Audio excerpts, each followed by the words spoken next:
Так, дисплазияда не жасауға болмайды. Аяқты тіктеп жасайтын жаттығу болмайды. Тіктеп жанға құлатуға болмайды. Так, поза дерева. Аяқтың ұшын ұстап алып, басқа қарай итеретін тоже поза дерева деген бар. Сосын аяқтың ұшын ұстап, басынға дейін итеретін тоже мынандай жаттығу бар. басқа. Сосын бұрын бір мода болды. Бір аяғын ұстаймыз да, екінші аяғын үстіне қоямыз. Былай жасадың ба? Мен істеймін былай. Но аяқты екіншісін істеп көтермеймін. Былай істеймін. Мынаны былай істеймін. Мынаны мысалы дисплазияға жасататын біздерге. Мынау күшті тоже білмейді. Бір аяқ тіке тұр, екінші аяқты үстіне қояды да, екі аяқ ұстап алға. Аяқ саңға қойып па? Жазақ. Просто главное біліп алсайшы қайсысы. Мынау болатын шығар да? Былай. Мына жерде тоже. Потому что біз айналдырғанда да істейміз ғой. Мына жерде итермейсің ғой. Бүйтіп қоя қоям, болды, қайтарам. Қоям, қайтарам. Болды. Бір аяқты. Аяқты екінші аяқтың санына қойып, итермеу керек деп жазып қойдым. Жоқ, екінші аяқтың санына қойып, ана астындағысын көтеріп. Алға қарай итеру. Өзің түсініңмен жазайын. Өзім түсініңмен жазбан, қазір қиса айтпан. Ішке айналдыруға болмайды.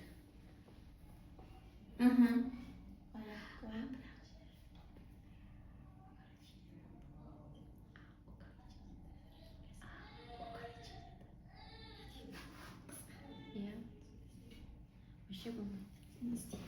Не сұрлауды? Соны айтам. Сол қазір сен ана сестренкің баласына істеп жүрер деп. Оған вообще жоқ. Ішке айналдыруға болмайды. Короче, романда оқыдым. Оның өзінің фишкасы ғой. Типа ана неден оқып берді? Астанада еркектен оқып берді. Кавказ болсын. Нормально аяқты сыртқа. Çok жақсы шығаршы. Ана аяқты ішке қайтылды. Сол кезде Бұрынғы СССР методпен қалып қойған болып тұр ғой. Енді неше жыл болды енді. бірақ кәдімгі істейді, 10 күн ішінде түзетіп береді. Ананы обратно қайтарады. Обратно істейді, бірақ түзетіп береді. Укорочение деп текст қойды. Мен таңғалдым. Вообще жазамын ішке қарай. Сен көп нәрсе таңғаласың. Жоқ, ана потому что дегенше необычно ғой. Бірақ шығарып береді результатын. Қанша жерден оқыдым, вообще болмайды. Ана так делает. Енді жеке өзінің несі ғой. Сіздер көбіне сіз білген затты мына кісі білген затты сіз білмей тұрасыз. Потому что Екі жақтан оқыдым. Оның оқыған адам бөлек, мен оқыған адам бөлек. Енді мен Альбинаның оқыған адамының білімін через нее.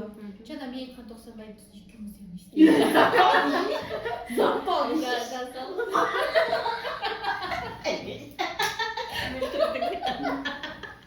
Қамне жазып қойды. Так, дисплазияны вертикализация болмайды.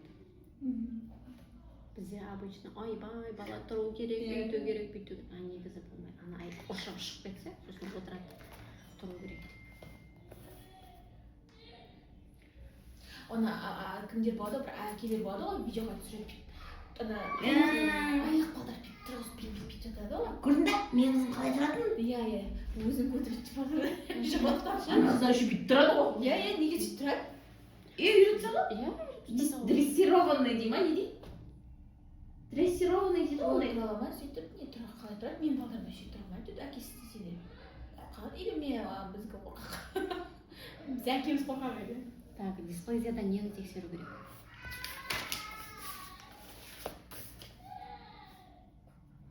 Анемия, ферритин.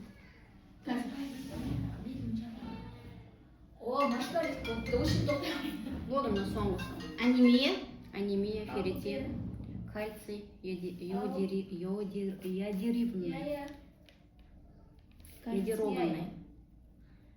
йодированный кальций. Ондай да бар ма? Иә, D3. Анемия.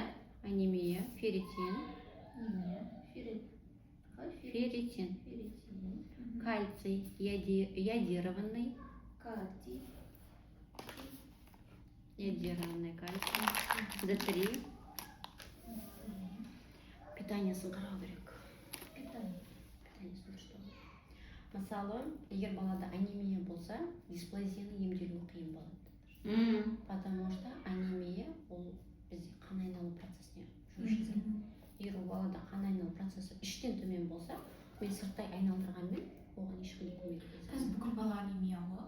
Сондықтан дисплазиямен келетін, мысалы, маған дисплазия деп айтты, мен сізге массажға жазыңызшы деп істесе,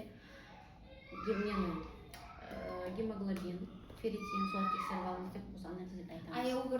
Егер айтса, анемиясы аз, анемия аз, D3. Педиатр назначение. Назначениесін алып, лечениесін комплексно бастасын. Мысалы, массажға келетін болса, Ішіп жүріп келе берсін ба? келе берсін. Но желательно, конечно, бірінші ішіп алған жақсы, но бірақ уже оған беріп тұрса, екеуін бірге қатар алып. Ішке мойдалы не сразу жұрттап бермейді ғой.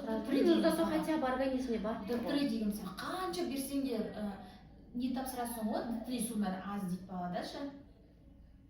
Қанша D3 берсең де. Сапалы да жоқ қой біздерде. Соны айтамын. Қанша бересің, айына бастап береді 4-5 айға дейін D3-ға. Да, D3 жоқ дейді.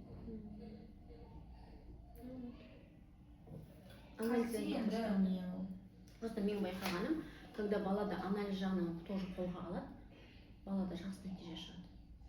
А егер анализіне дұрыс қарамай, нәтиже ондай особо көңілден шықпайды. Көп балдар андай аналары не істемейтін сияқты, анемия. Мысалы мен балдан бері анемия. Бірақ мен оған әлі жұмыстанған жоқпын, шынын айтайын. Неге жұмыстанған? Фундамент қой біздің организмнің фундаменті. Ау балам. Ау. Мысалы, неде бізде Балам қалада болмайды. мануальщик шоумен Балам бар. болмайды. Мана учитель айтқан. Әкеңіз звондап тұрып тұр Мысалы, ма? дисплазия маған келсе, бірінші мен соған жіберіп аламын. Әкеңіз звондап тұрып тұр Сүйектен ма? орнына қойып береді. Массаж, одан кейін сразу массаж алу керек. Маған ертеңіне массажға келіп, массажымды жасаймын, ЛФК-мды жасаймын. И результат 5-6 курсқа кетпейді да, 1-2 курспен Үй аяқтаймын. жинап қойдың. Тез шығады нәтиже. Уақыты да, баланың уақытын да, баланың ақшасын да үнемдейді. Мамалист. Жақсы екен. Ана қала бойынша күшті. Балам сонда пицца жесек па? Потому что бабасы Папасы да тұрды. балаға жақсы дедің бе? Жоқ. Жоқ дедім. Әкем звондап тұрмасын, әкем жоқ қасында. Просто олардың құлағына тиді ғой. Уже они хотят. Они хотят уже. Соны сұрап деп болмайды бұл әрине. Бола ма? Шын болмайды.